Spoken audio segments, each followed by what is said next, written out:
We got to talk about Ozzy Osbourne. This is so what a crazy week last week, just in terms of no matter how you feel about Hulk Hogan, of course, a controversial guy, made some terrible mistakes on video, said some absolutely horrendous, you could say unforgivable things, racist things at a very low point in his life. I personally, and this is just my 2 cents, I personally don't believe in somebody makes a mistake, whether it's a celebrity or you or myself, and they're at a low point in their life and they say something regrettable and they say something so awful, and then we just never, ever, ever give that person a chance ever again. I think that's cruel. I don't think that's love.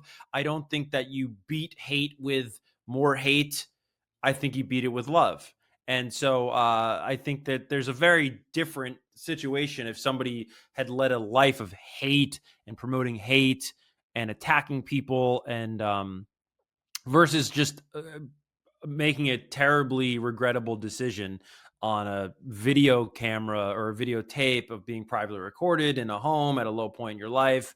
And while obviously like the last thing I would ever do is condone any sort of behavior like that, again, it's awful things that he said on that videotape from a celebrity standpoint in terms of just notoriety in the world and somebody who transcended what he did for a living to just people who didn't even watch pro wrestling knowing who that person is. There was a parallel to me of that type of fame for Ozzy Osbourne, because Ozzy Osbourne made heavy metal music. I bet you a lot of people, I mean, clearly a lot of people, millions of people that know Ozzy Osbourne have no idea what an Ozzy Osbourne song sounds like. They know he makes heavy metal music, and that's a testament to Ozzy, where he truly was a global name, a global superstar in the way that Hulk Hogan was for probably the same about generation. So the fact that they both passed on the same week is so crazy.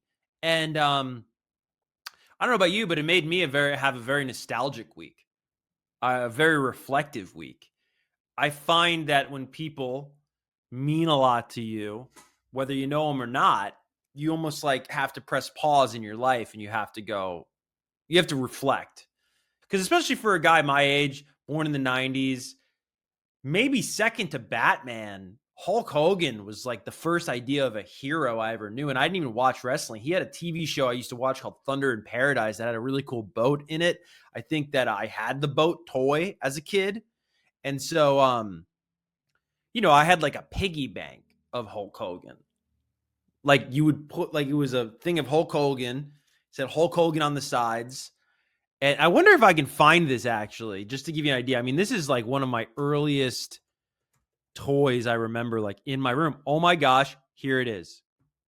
Literally front and center. You know, when you haven't seen something in like truly forever, and then you're seeing, because we get sent all this like nostalgic stuff all the time on social media. You know what I mean? Like you'll be like, oh my God, Lizzie McGuire, wasn't that great 20 years ago? And it's like, yeah, but it feels like so close to you. Or sorry, let me back up. You'll be like, oh my God, Lizzie McGuire turns 20 or Hannah Montana turns 20. That show feels like yesterday. It feels like yesterday because you get certain clips of it like every day on social media. And then there are these pockets of things you have not even interacted with or thought about in 20 plus years.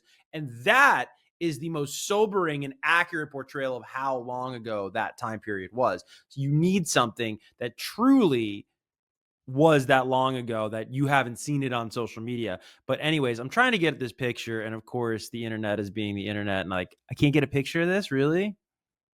Come on, guys. Okay, I think we got it now. 1 second. How do you oh, there we go. Look at this. Not that, I mean, this is taking so effing long. I mean, who even cares anymore? But this was the Hulk Hogan piggy bank that I had.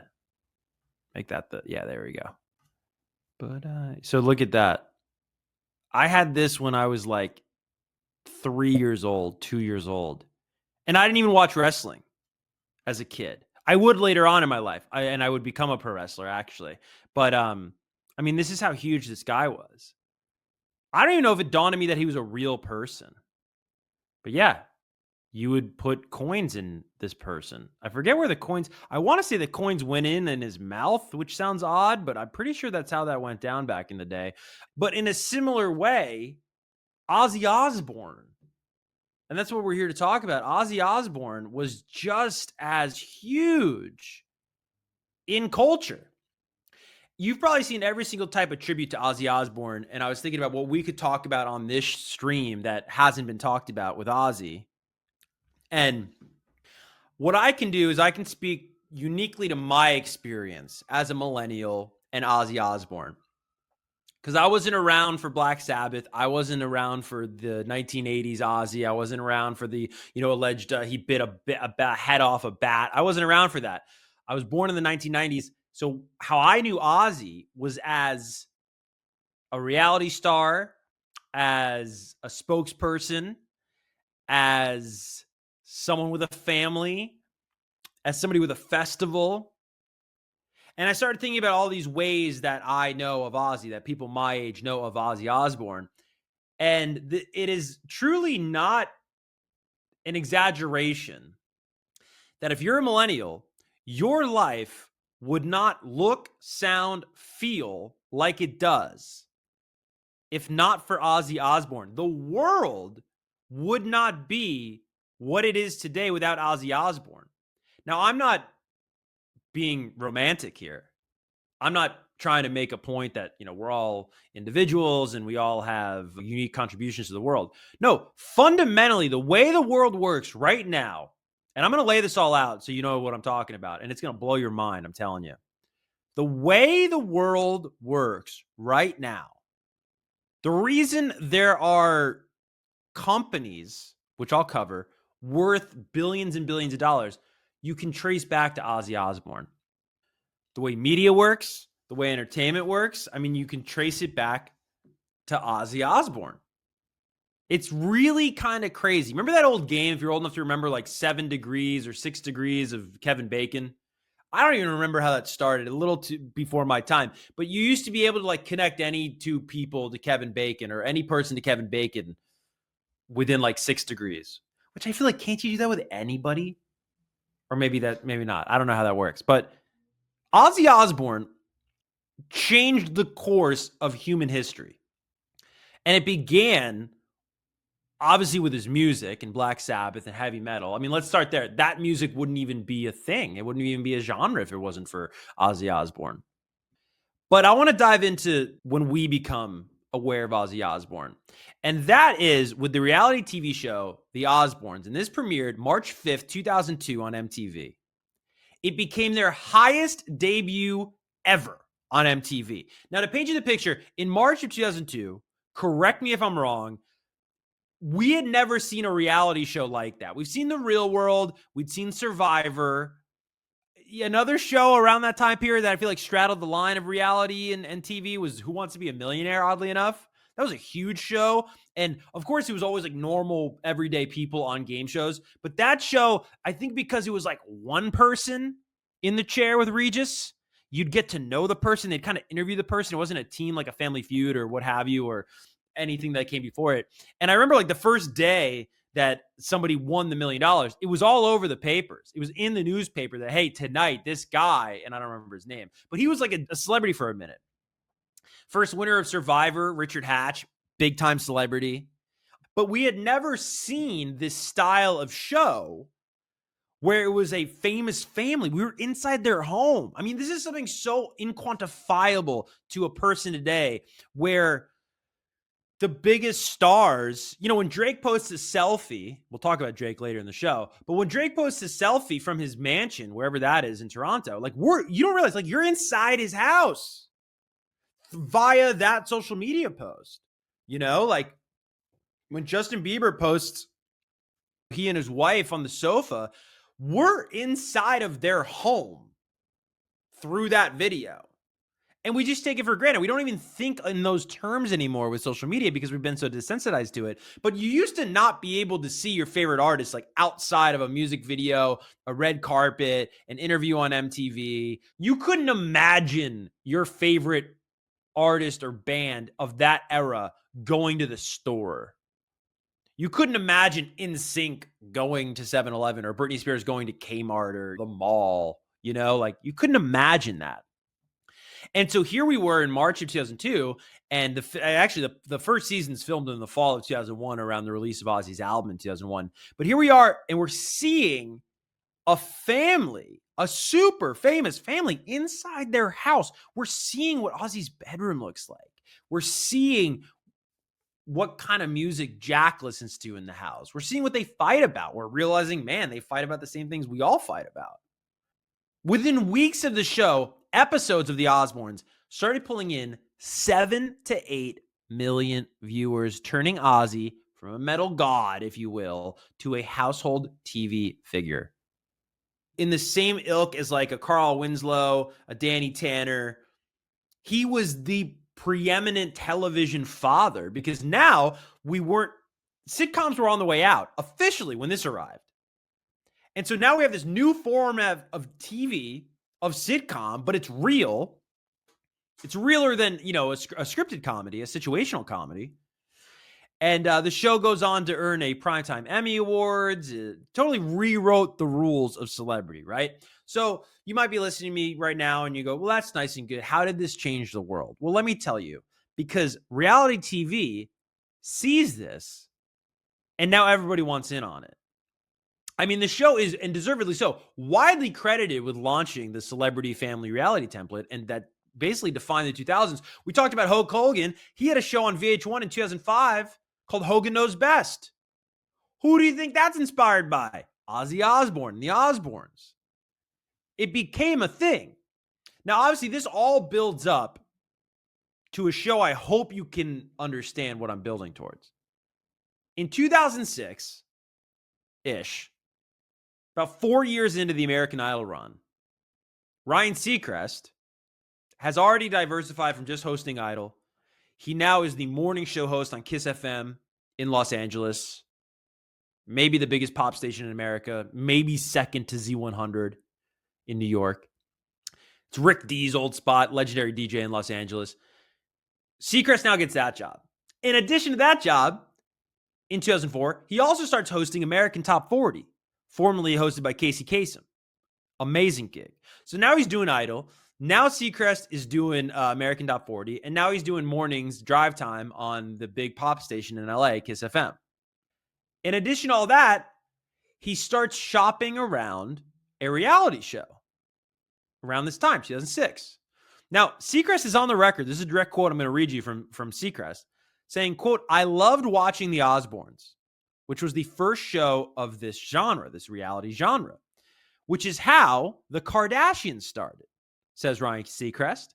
"Kris Jenner partnered with Seacrest precisely because, quote, after 5 minutes inside our barbecue, he knew our family dynamic fit that Osbournes type format." So without the Osbournes, there is no template for Ryan Seacrest to go around, find a family, choose the Kardashians, shop that show to, I think initially it was E. E said no, took it to Bravo. Bravo was like, we'll take it. Then E found out that Bravo was going to take it. Oh, again, Seacrest was on E! News around that time too. And then E gets the show.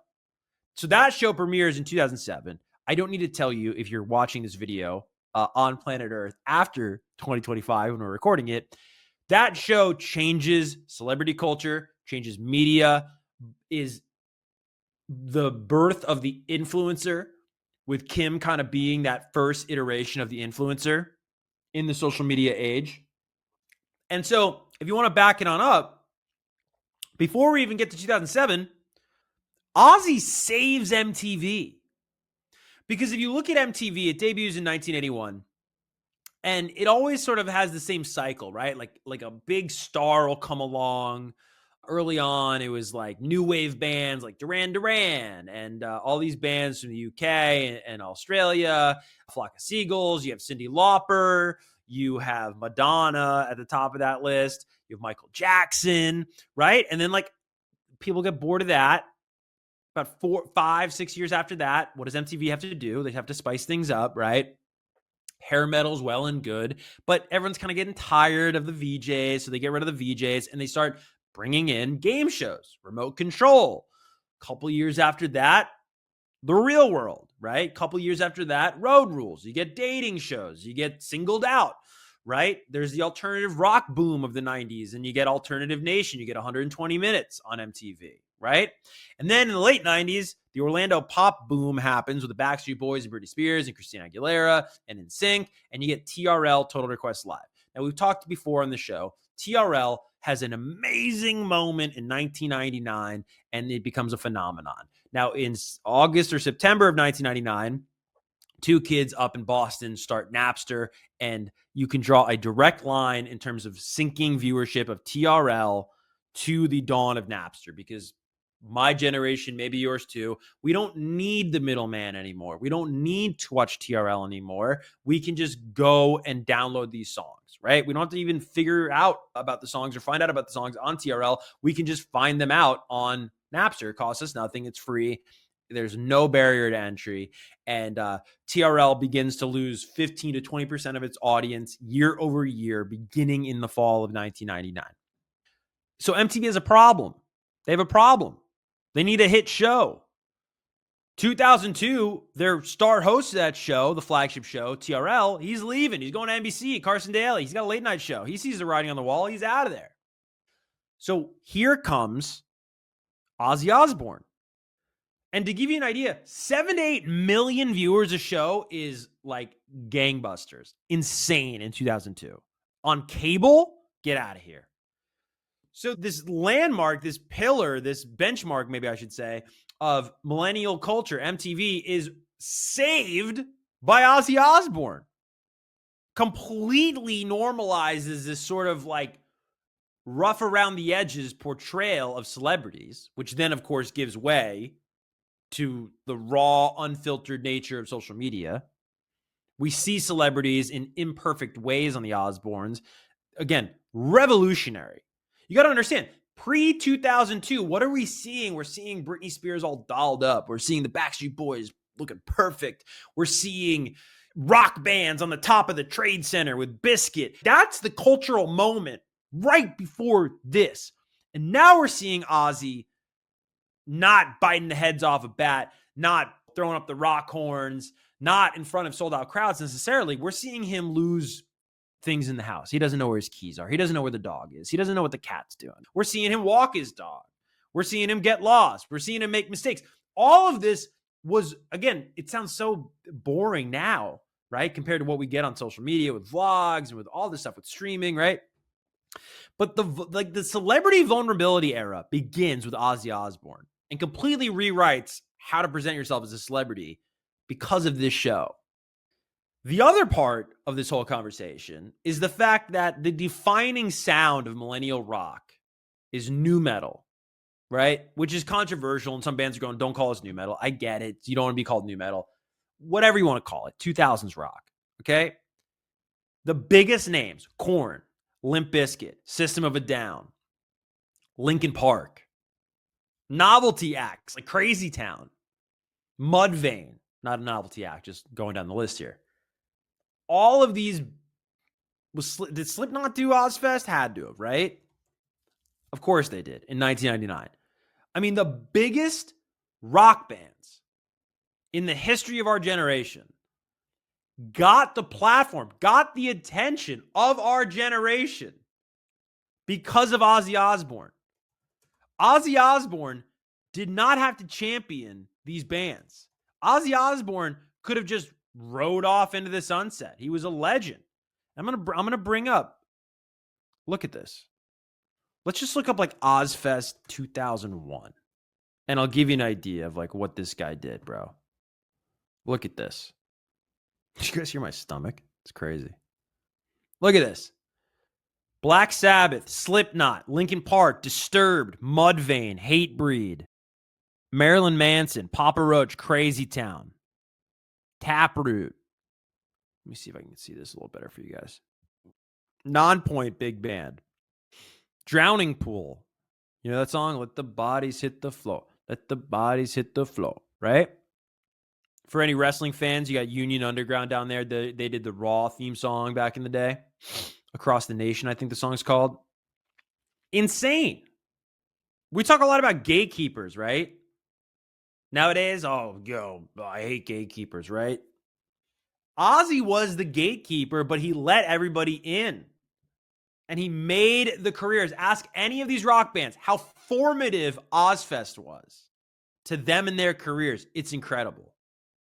So I just wanted to give Ozzy his flowers for as great as an artist as he is, for as meaningful as his contribution was to the world of music, to strictly talk about Ozzy Osbourne through the lens of music is doing that man a disservice. That man changed the course of human history. Ozzy Osbourne changed the course of human history. You would not have influencers if it wasn't for Ozzy Osbourne. We would not have reality TV without Ozzy Osbourne.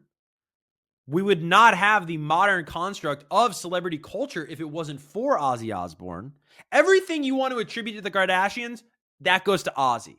And it's no slight against the Kardashians, but there's no Kardashians without Ozzy. And if you're a younger person, or maybe somebody who's not familiar with the Osbournes television show, go back and watch it. If you're a fan of the Kardashians, go back and watch it. You'll go, this is insane. This is Keeping Up with the Kardashians. Same exact format. If you like System of a Down, if you like Limp Bizkit, if you like Korn, if you like Linkin Park, you don't get those bands without Ozfest. Those bands aren't given the platform to reach that amount of people without Ozfest. It's overwhelming to think of this guy's influence. And I just wanted to kick off the stream today, this week, giving Ozzy his flowers. Truly incredible guy. I'm going to take a 2-minute break, guys, and I'll be back. Don't go anywhere. We got a lot more to talk about. And one more thing about Ozzy. We're back, by the way. Thanks for waiting, and thanks for your patience, and thanks for being here, by the way. If anyone wants a shout out, let's go to the comments real quick. Say what's up to everybody. What's up to Jansen? We got Dan Canali in the house. We got Vicky in the house. Let me actually share this on my Facebook. One other thing I wanted to talk about with Ozzy Osbourne is his hip hop influence as well. If you're around my age, man, that Trick Daddy song was a huge hit. Do you remember that song where he samples Crazy Train? And that's off the back of the Osbournes. But that is like a huge gateway, man. That's a huge gateway for a generation of kids. Okay, I think we're good there.